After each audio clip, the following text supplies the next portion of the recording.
Benchmark, the voice of business. Presented by LMD.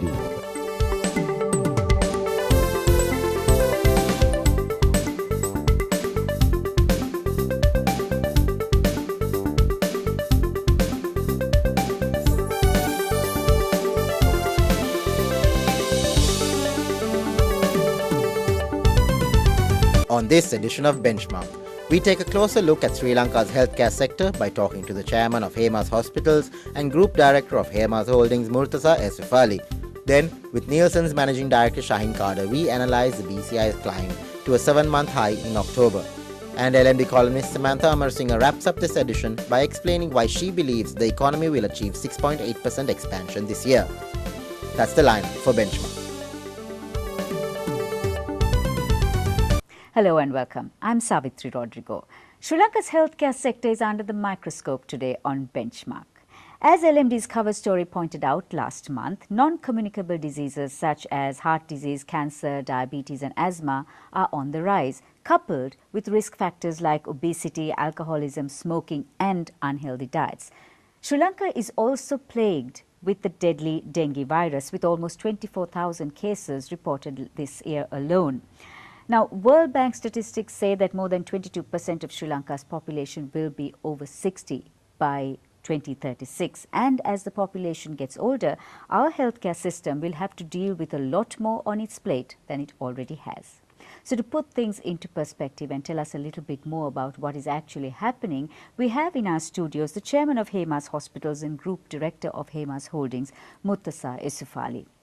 Thank you, Murtaza, for coming into our studios today to share your views on the healthcare system, the healthcare sector, etc. When you actually look at our healthcare system and the sector, where does Sri Lanka stand in comparison to the South Asian region? Thanks for having me, Savitri. As a country, when you look at all the health indices of Sri Lanka compared to the rest of South Asia, we've done very well.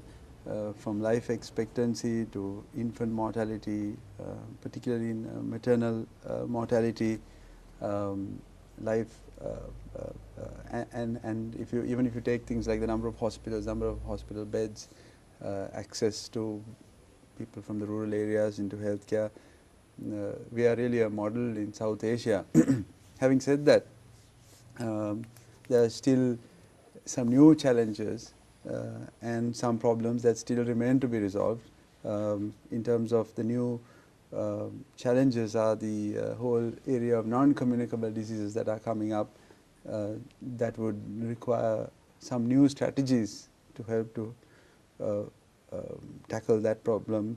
The stewardship could be better, and you also have parts of the country that were affected by the conflict zones, peripheral areas in the north and the east, which I think things are still lagging behind and they need to catch up. Public expenditure allocation for medicine for patients through state health institutions was around 15 billion rupees in 2009. Now 60% of the drugs that are distributed go through the mainstream public sector, and while 40% was distributed through peripheral channels through rural hospitals and central dispensaries.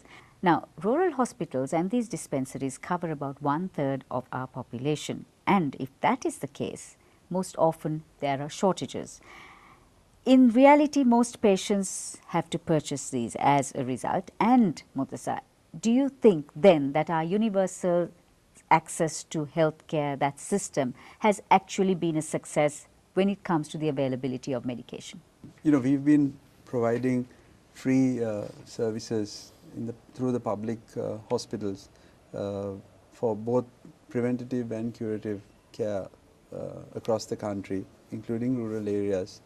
And I think this is quite an exceptional thing, even compared to many developing countries. Even if you take some of the more socialistic countries like India and China, people have to pay for care even in the public hospitals, although it's subsidized. I think that there's improvements that can be done in terms of in availability.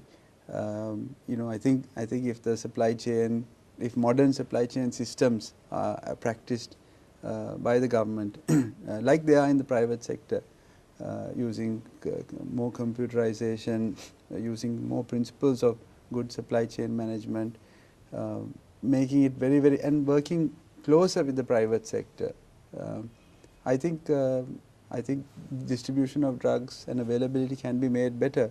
I think availability of particularly of things like aspirins, beta blockers in the rural areas can actually help fight non-communicable diseases. So it's a very important subject that you spoke of. Now, you're in the private healthcare system. What are the challenges that you face as a private healthcare provider? I think the biggest challenges are the human resource availability, the provision of good nurses, consultants, medical officers, paramedics. The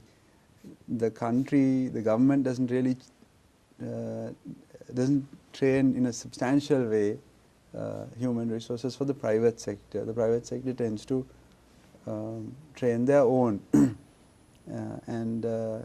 so some of it is of varying quality.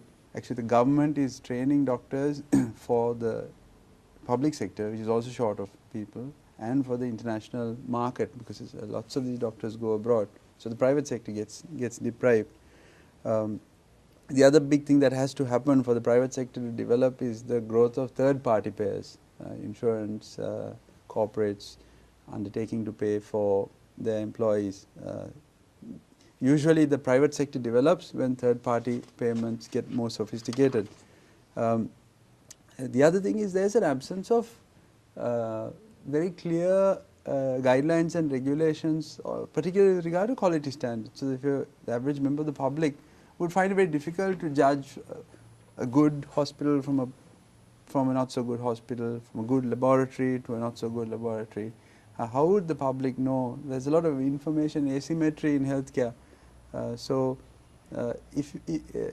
Even countries like India, Malaysia have their own standards, accreditation standards. I think the Sri Lanka Accreditation Board has just started providing standards for laboratories, but for hospitals it's very important that either an international standard is adopted in some form or a good local standard is established, so that those who invest in quality and good standards can then convey to the public that they actually are coming to a hospital that has better standards, rather than just the public to depend on a fancy building or a fancy piece of equipment or seeing a newspaper advertisement. That may not be enough. There's also very limited potential outside Colombo because of the lack of human resources, the lack of affordability. So you see that most of the private sector provision of healthcare is restricted and confined to the urban centers, Colombo, especially Western Province. So there is a big need out there, and things have to be done to allow us to go out there.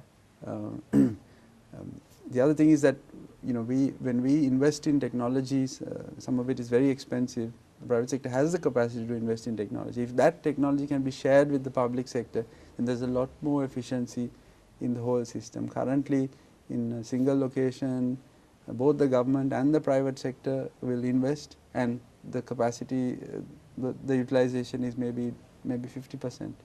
So there's a lot of waste.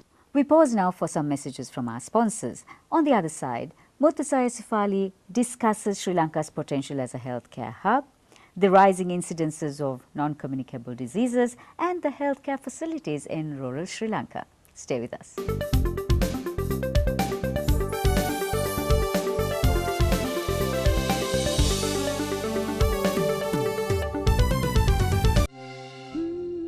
So much of your life is spent taking care of others,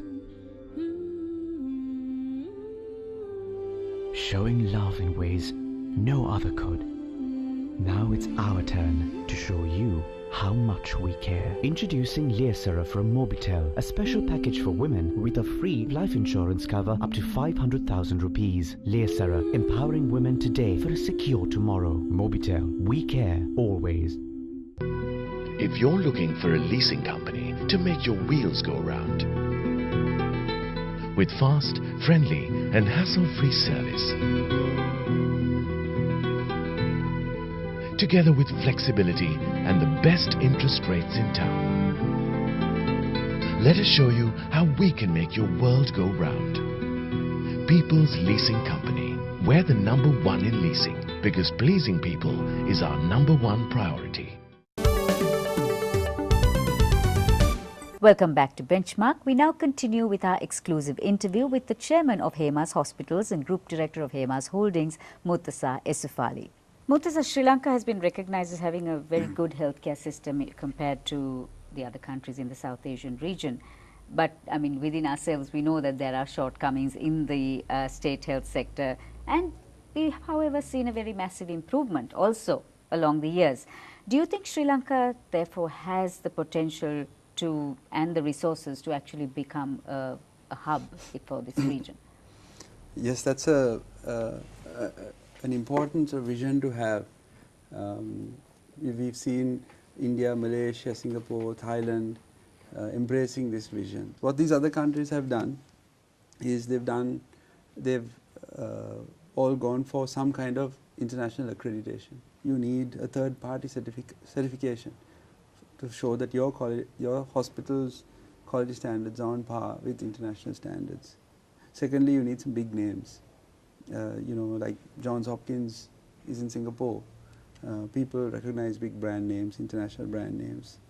Thirdly, we need good health research that is used for what is called evidence-based care, evidence-based clinical care.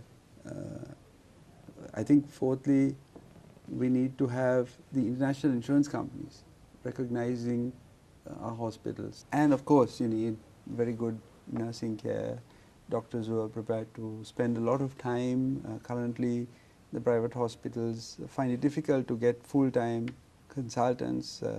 Most of these countries have got doctors from around the world who will be dedicated to that institution. So that is necessary. But in all these countries, I think the private sector has led the way for medical value travelers or medical tourism.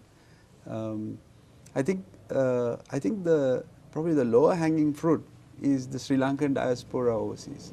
You spoke of NCDs, Murtaza, and certainly increasing urbanization and changes accompanying lifestyle changes. Of course, people are increasingly exposed to the risk factors of NCDs or non-communicable diseases.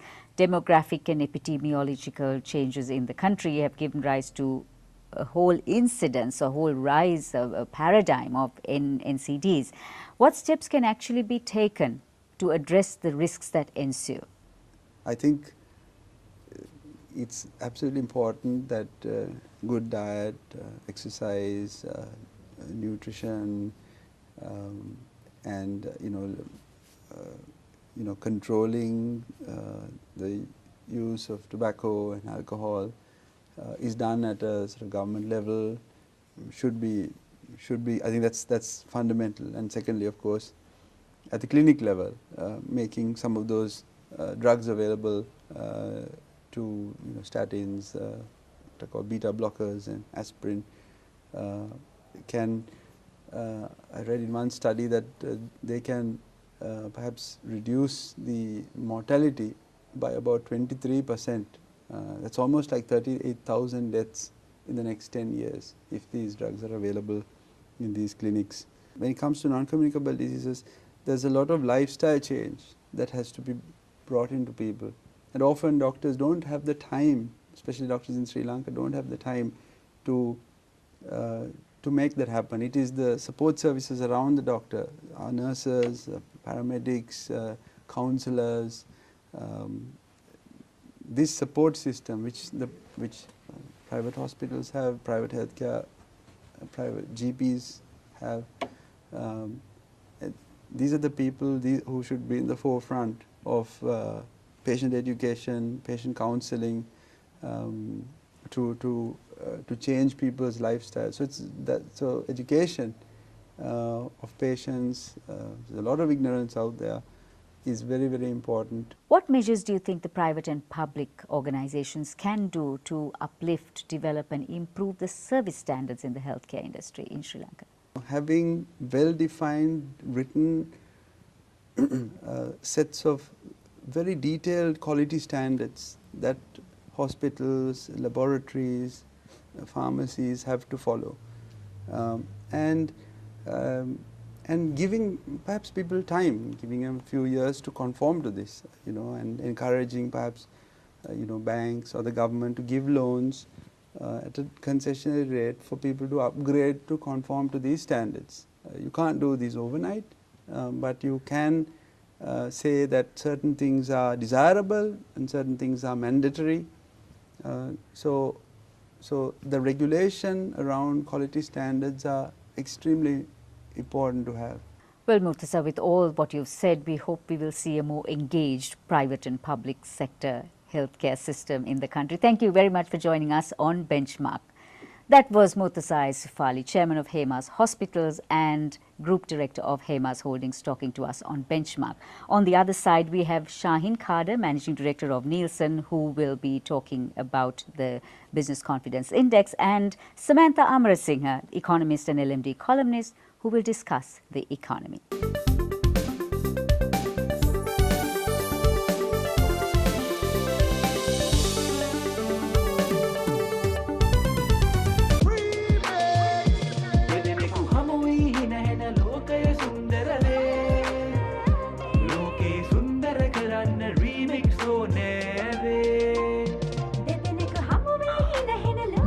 Remix the way you connect with the new Mobitel Remix. Enjoy free M2M voice minutes, SMS data, VAS minutes and 50% discounts on excess data and 3 fabulous add-on prepaid packages. Dial #649# to activate. Mobitel, we care always. If you're looking for a leasing company to make your wheels go round, with fast, friendly and hassle-free service, together with flexibility and the best interest rates in town, let us show you how we can make your world go round. People's Leasing Company. We're the #1 in leasing because pleasing people is our #1 priority.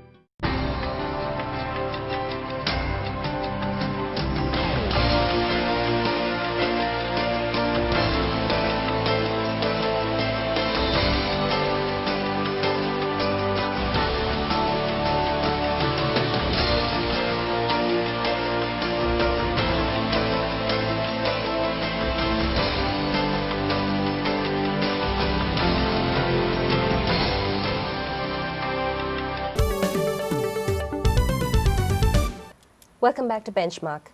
I'm Nishu Hashim, and with me now is Managing Director of Nielsen, Shaheen Cader, with the latest on the Business Confidence Index.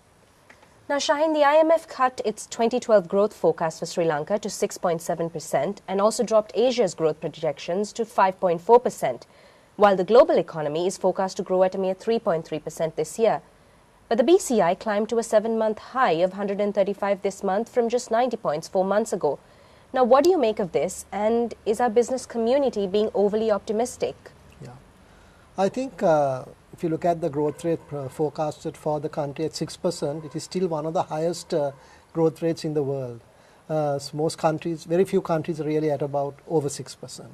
And the BCI, yes, it did shoot up to 135 from 90 in the last 4 months. However, this is still below the 155 level of 1 year ago in October last year at the same time. So there is still some catching up to do. And just want to sort of draw your attention to why the BCI has gone up. I feel it is all to do with the exchange rate stability. If you look at the devaluation of the rupee in February last year, it was at that point that the BCI started to decline. And now with the rupee stabilizing in the last 4 to 5 months, you see the BCI climbing back quite strongly. And because we are an import-dependent economy, and so businesses really want a stable rupee.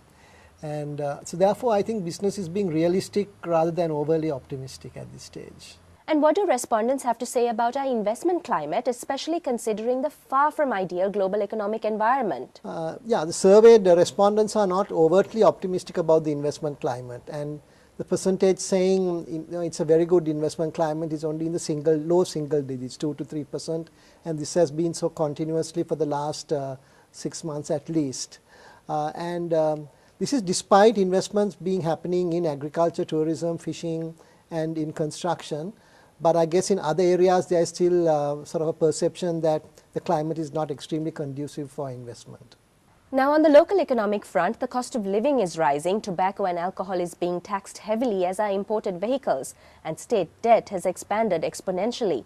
Now, Shaheen, what do BIS folks say about this situation? Yeah, the focus on increasing tax revenue is, I think, likely to increase so that the government avoids exceeding our budget deficit target of 6% of GDP by the end of the year. And tax collection focus is also increasing right now as we speak, and is likely to increase some more.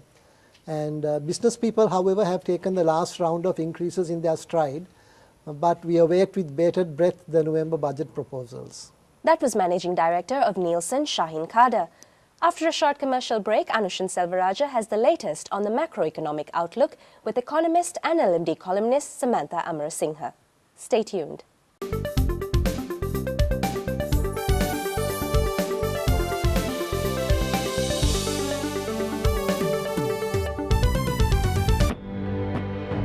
The prepaid broadband offer of the year.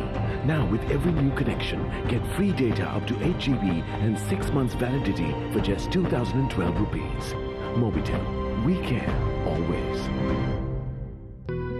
If you're looking for a leasing company to make your wheels go round, with fast, friendly and hassle-free service, together with flexibility and the best interest rates in town, let us show you how we can make your world go round. People's Leasing Company. We're the #1 in leasing because pleasing people is our #1 priority. The prepaid broadband offer of the year. Now with every new connection, get free data up to 8 GB and 6 months validity for just 2012 rupees. Mobitel, we care always. Welcome back to Benchmark. I'm Anushan Selvaraja, and with me now is economist with Standard Chartered Bank and LMD columnist Samantha Amerasinghe.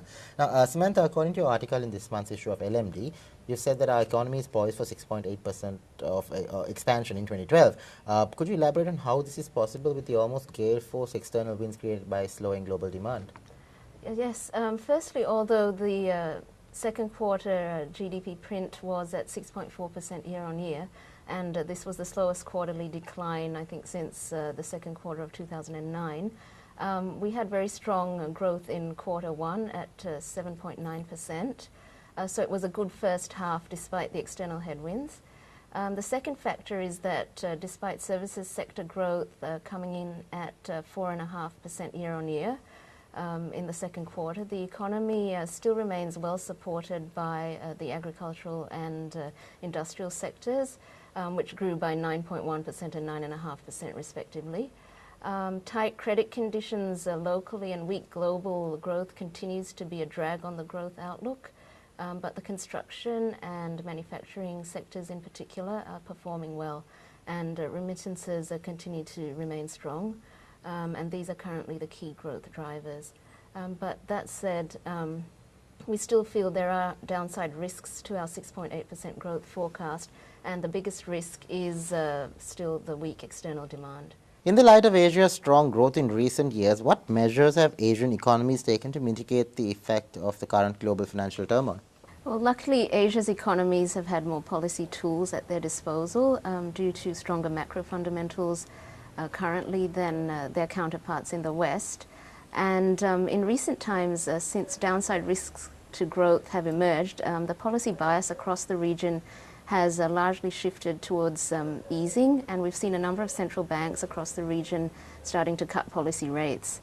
Also, the weak global outlook has already led central banks in a number of major economies to ease policy, and this has been largely through asset purchases, with such actions aimed more at limiting the downside. Samantha, the central bank in its October monetary review says that it will maintain policy rates at current levels. Now, wouldn't we need some easing of policy rates in order to stimulate economic growth? Yes, we think some easing of policy rates will be required to stimulate growth, but not just yet, because near-term inflationary pressures still exist due to the recently administered price revisions which we've seen. and also due to uncertain global supply conditions. And we're expecting inflation to moderate in the first quarter of next year, and this should provide the central bank with some room to ease policy. So we're maintaining our view that the central bank will stay on hold for the rest of this year due to a near-term inflation risk, and will likely cut rates by around 25 basis points in quarter one 2013 as deterioration in the global economic environment will continue to pose downside risks to Sri Lanka's growth. What about a balance of payments position? How are we faring on that front? The balance of payments position has shown marked improvement, and this is thanks to a slow imports growth, which has been helping to narrow the monthly trade deficit. And in fact, it's good to see imports growth decelerating for the past 5 months. But overall, however, the trade deficit is still widening, and I think it stood at around 6.2 billion at end August, as exports continue to be hit more than imports. Except in July. But increased earnings from tourism and strong remittance inflows continue to cushion our current account. So the balance of payments has a surplus of around $306 million, and this is supported by steady capital inflows, which have boosted reserves to a comfortable $7 billion.